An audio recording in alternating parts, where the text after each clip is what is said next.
ओम नमो भगवते वासुदेवाय नमः। ओम लक्ष्मी नारायणाय नमः।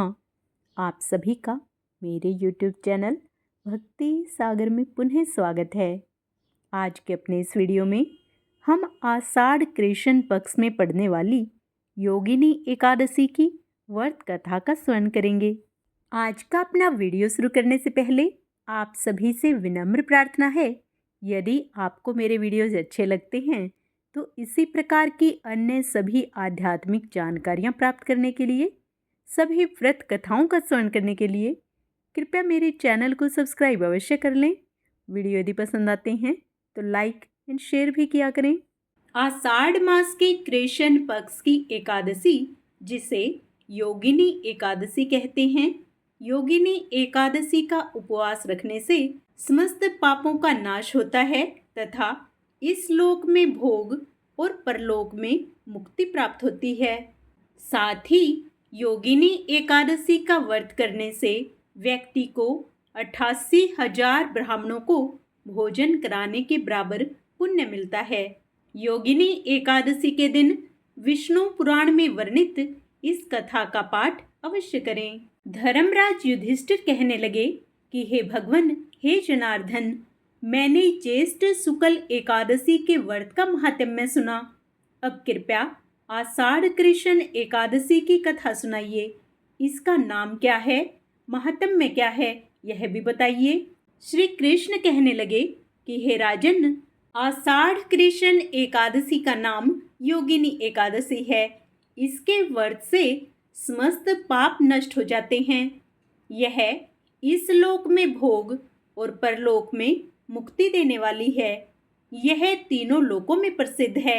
मैं तुमसे पुराणों में वर्णन की हुई कथा कहता हूँ, ध्यान पूर्वक सुनो। स्वर्ग धाम की अलकापुरी नामक नगरी में कुबेर नाम का एक राजा रहता था। वह परम शिव भक्त था और प्रतिदिन शिव की पूजा किया करता था। हेम नाम का एक माली पूजन के लिए उसके यहाँ फूल लाया करता था। हेम की विशालाक्षी नाम की सुंदर स्त्री थी। एक दिन वह मानसरोवर से पुष्प तो ले आया, लेकिन कामासक्त होने के कारण वह अपनी स्त्री से हास्य विनोद तथा रमण करने लगा। इधर राजा उसकी दोपहर तक राह देखता रहा। अंत में राजा कुबेर ने सेवकों को आज्ञा दी कि तुम लोग जाकर माली के न आने का कारण पता करो, क्योंकि वह अभी तक पुष्प लेकर नहीं आया। सेवकों ने कहा कि महाराज, वह पापी अतिकामी है, अपनी स्त्री के साथ हास्य विनोद और रमण कर रहा होगा। यह सुनकर कुबेर ने क्रोधित होकर उसे बुलाया। हेम माली राजा के भय से कांपता हुआ उपस्थित हुआ। राजा कुबेर ने क्रोध में आकर कहा, अरे पापी, नीच, कामी, तूने मेरे परम पूजनीय ईश्वरों के ईश्वर श्री शिवजी महाराज का अनादर किया है। इसलिए मैं तुझे शाप देता हूँ कि तू स्त्री का वियोग सहेगा और मृत्यु लोक में जाकर कोढ़ी होगा। कुबेर के शाप से हेम माली का स्वर्ग से पतन हो गया और वह उसी क्षण पृथ्वी पर गिर गया। भूतल पर आते ही उसके शरीर में सफेद कोढ़ हो गया। उसकी स्त्री भी उसी समय अंतर्ध्यान हो गई। मृत्युलोक में आकर माली ने महान दुख भोगे। भयानक जंगल में जाकर बिना अन्न और जल के भटकता रहा। रात्रि को निद्रा भी नहीं आती थी, परंतु शिवजी की पूजा के प्रभाव से उसको पिछले जन्म की स्मृति का ज्ञान अवश्य रहा।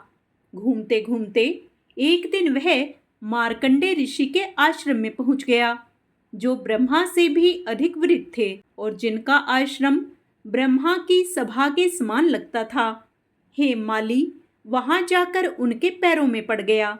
उसे देखकर मार्कंडे ऋषि बोले, तुमने ऐसा कौन सा पाप किया है जिसके प्रभाव से यह हालात हो गई।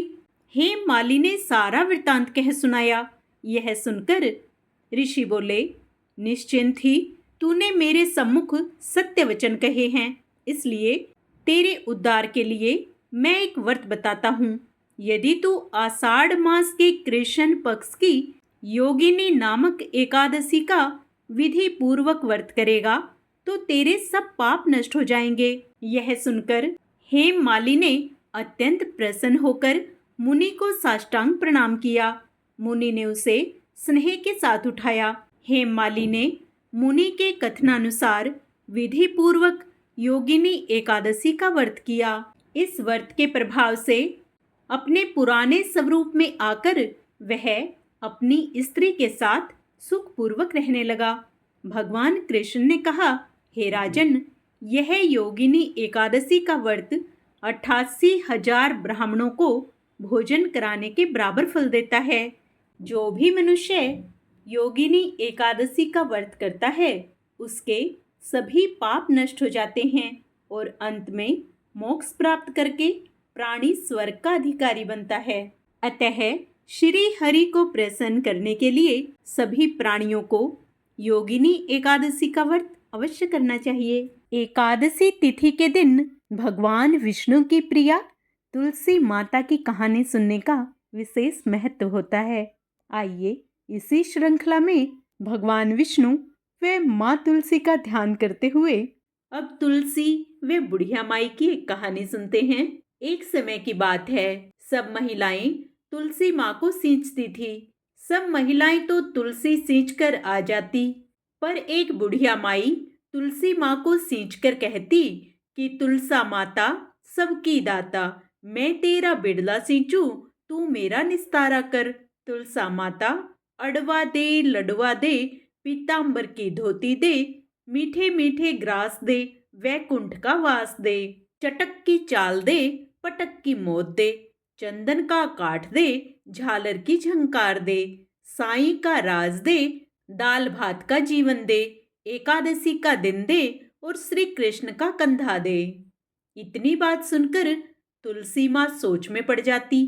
एक बार भगवान श्री कृष्ण ने तुलसी माँ को इस सोच का कारण पूछा। इस पर तुलसा माँ ने बताया कि एक बुढ़िया मेरे पास रोज आकर इतनी बात कहकर जाती है। इनमें से मैं बुढ़िया माँ को सब कुछ दे सकती हूँ, पर आपका कंधा कहाँ से दूं?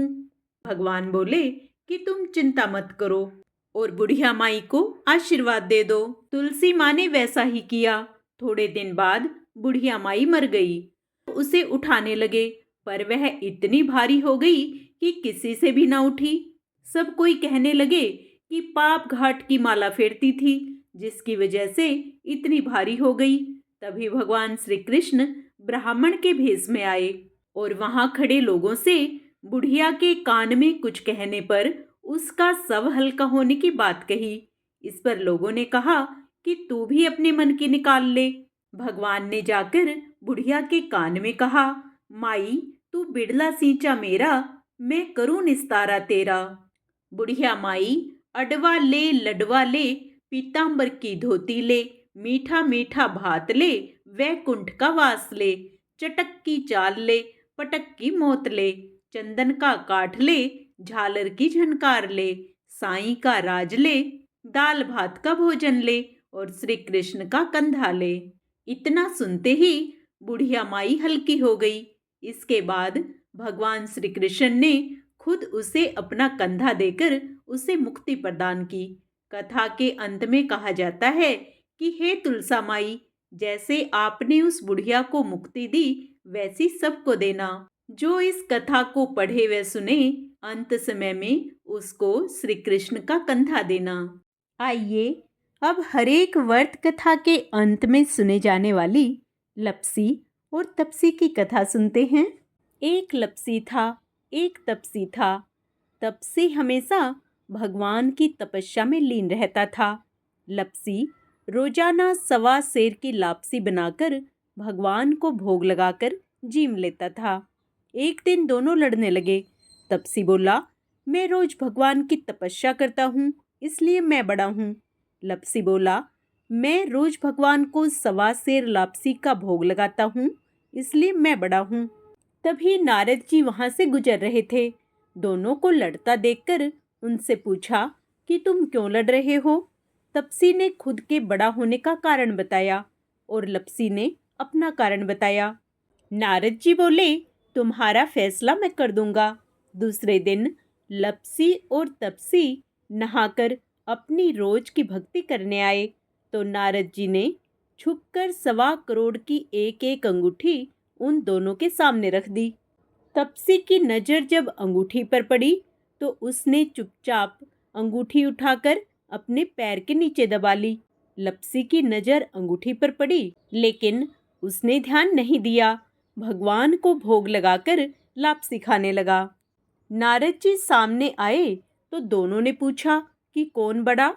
तो नारद जी ने तपसी से खड़ा होने को कहा। वो खड़ा हो गया और उसके नीचे दबी अंगूठी दिखाई पड़ी। नारद जी ने तपसी से कहा, तपस्या करने के बाद भी तुम्हारी चोरी करने की आदत नहीं गई, इसलिए लपसी बड़ा है और तुम्हें तुम्हारी तपस्या का कोई भी फल नहीं मिलेगा। तपसी शर्मिंदा होकर माफी मांगने लगा। उसने नारद जी से पूछा, मुझे मेरी तपस्या का फल कैसे मिलेगा? नारद जी ने कहा, यदि कोई गाय और कुत्ते की रोटी नहीं बनाएगा तो फल तुझे मिलेगा। यदि कोई ब्राह्मण को भोजन करवाकर दक्षिणा नहीं देगा तो भी फल तुझे मिलेगा। यदि कोई साड़ी के साथ ब्लाउज नहीं देगा तो फल तुझे मिलेगा। यदि कोई दिए से दिया जलाएगा तो फल तुझे मिलेगा।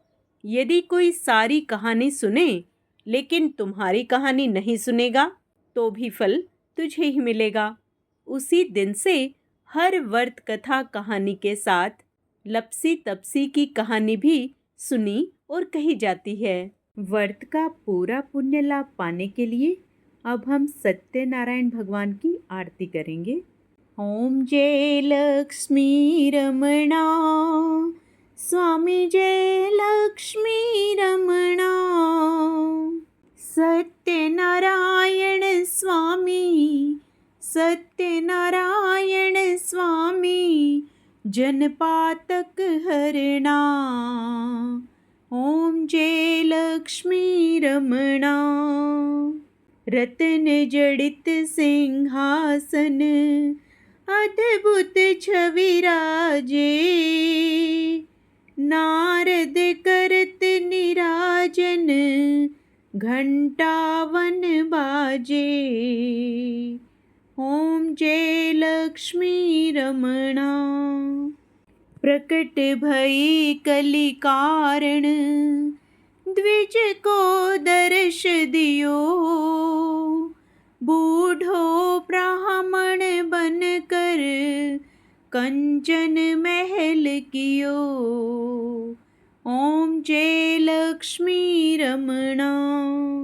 दुर्बल भील कठारो जिन पर कृपा करी। चंद्रचूड़ एक राजा तिनकी विपदा हरी। ओम जय लक्ष्मी रमणा। वैश्य मनोरथ पायो शरधा तज दीन्ही। सो फल भोग्यो प्रभु जी फिर स्तुति कीन्ही। ओम जय लक्ष्मी रमणा। भक्ति भाव के कारण छिन छिन रूप धर्यो। श्रद्धा धारण कीन्ही तिनको काज सरो। ओम जय लक्ष्मी रमणा। ग्वाल बाल संग राजा वन में भक्ति करी। मनोवांछित फल दीन्हो दीन दयालु हरि। ओम जय लक्ष्मी रमणा।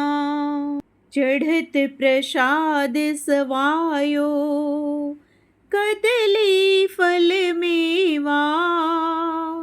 धूप दीप तुलसी से राजी सत्य देवा। ओम जय लक्ष्मी रमणा। सत्यनारायण जी की आरती जो कोई नर गावे, तन मन सुख संपत्ति, मनोवांछित फल पावे। ओम जय लक्ष्मी रमणा, स्वामी जय लक्ष्मी रमणा। विष्णु भगवान की जय।